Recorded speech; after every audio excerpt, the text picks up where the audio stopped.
واعتصموا بحبل الله جميعا ولا تفرقوا واذكروا نعمة الله عليكم إذ كنتم أعداء فألف بين قلوبكم فأصبحتم بنعمته إخوانا وكنتم على شفا حفرة من النار فأنقذكم منها.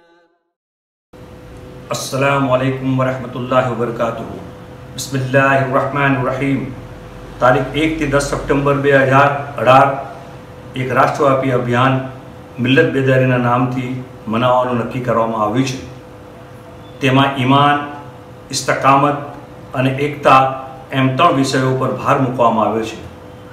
આ અભિયાન ચલાવવાનો નિર્ણય કેમ કરવામાં આવ્યો છે તે અનુસંધાનમાં કેટલીક વાતો ધ્યાનમાં લાવવા માગું છું. આલમે ઇસ્લામની વર્તમાન હાલતથી આપ સૌ માહિતગાર હશો. તેના ઉપર નજર નાખીએ છીએ તો સંપૂર્ણ મુસ્લિમ જગત મુસલમાનોના લોહીથી ખરડાયેલું છે. શિયા સુન્ની અને અરબ ગેર અરબના ડિસ્પ્યુટ તેની ચરમ સીમાએ પહોંચેલા છે. જ્યાં જ્યાં આતંકવાદ વિરુદ્ધની લડાઈમાં ઇઝરાયલ અને અમેરિકાની મરજી અને પ્લાનિંગને પૂરું કરવામાં આવ્યું છે, ત્યાં ત્યાં મુસલમાનોની હાલત એક અજાણ્યા વ્યક્તિ જેવી થઈ ગઈ છે.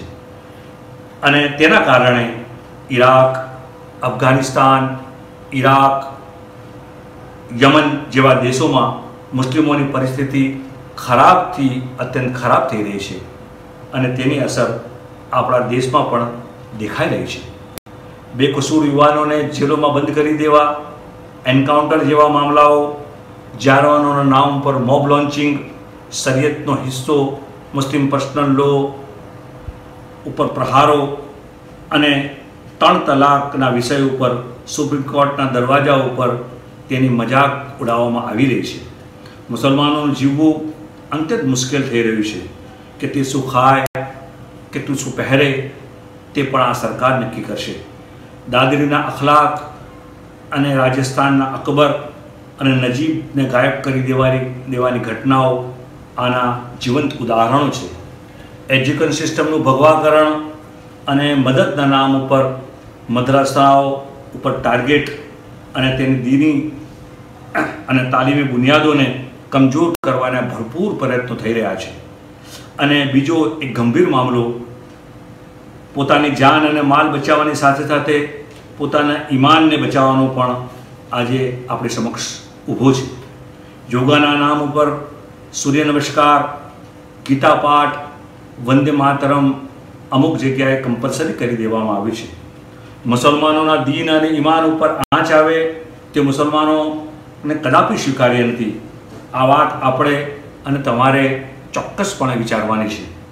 આવા સંજોગોમાં ધ્યાનમાં રાખી ઉમ્મતે મુસ્લિમાને આ ખૌફ અને હિરાસમાંથી બહાર કાઢવા અને તેમના અંદર આ પરિસ્થિતિનો સામનો કરવા માટે એ જુસ્સો અને હિંમત પેદા કરવા આ 3 વિષયો ઈમાન, istaqamat અને એકતાને ધ્યાનમાં રાખી અભિયાન ચલાવવાનું નક્કી કરેલ છે. હાલત આવે છે અલ્લાહની મરજીથી આવે છે અને હાલત બદલાય છે એ પણ અલ્લાહની મરજીથી જ બદલાય છે.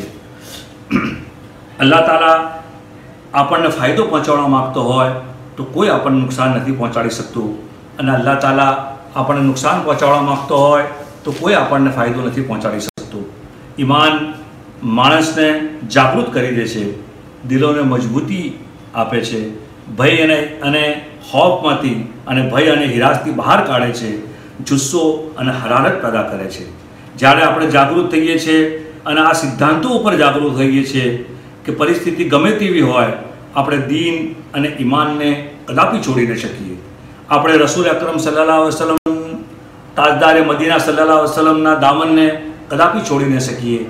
આપણે આપણી શરીયતને કદાપી છોડી ન શકીએ અને હાલાત ગમે તેટલા ખરાબ હોય આપણે પલટીને તે રસ્તા ઉપર કદાપી નહીં જઈ શકીએ જેના ઉપર સંપૂર્ણપણે નુકસાન જ નુકસાન હોય. એકતા એ તાકાત છે જેનાથી વર્તમાન પરિસ્થિતિને લડાઈને લડી શકાય છે. જમાતો, મસલકો, ઇદારાઓ અને તંજીમોની વાળાબંધીથી ઉપર ઉઠીને એક ઉમ્મતે વાહિદાની વાત આપણે કરીશું તો આ લડાઈ આપણે જરૂર લડી શકીશું. આ 3 વિષયો પર આધારિત અભિયાનને અમે ચલાવવા જઈ રહ્યા છીએ. આપ સૌથી વિનંતી છે કે જે જગ્યાએ પણ અમારા વહદત ઇસ્લામીના કાર્યકરો આપની પાસે આવે તો આપ સંપૂર્ણપણે તેમને સાથ અને સહકાર આપજો. આ અભિયાન દરમિયાન અમે કોઈપણ પ્રકારના મોટા પ્રોગ્રામો ચલાવવાના નથી. ઓનર મિટિંગ, ટી પાર્ટી, આલિમો અને ડૉક્ટરો અને વડીલો સાથે મિટિંગો અને ફોલ્ડર્સ, બુકલેટ અને સોશિયલ મીડિયા દ્વારા આ મુહિમને અમે ઘરે ઘરે લઈ જવાના પ્રયત્નો કરીશું. આ કામમાં અલ્લાહ તાલા આપણી મદદ કરે. વાખિરુ દાવાના અને અલ્હમ્દુલિલ્લાહી રબ્બિલ આલમીન.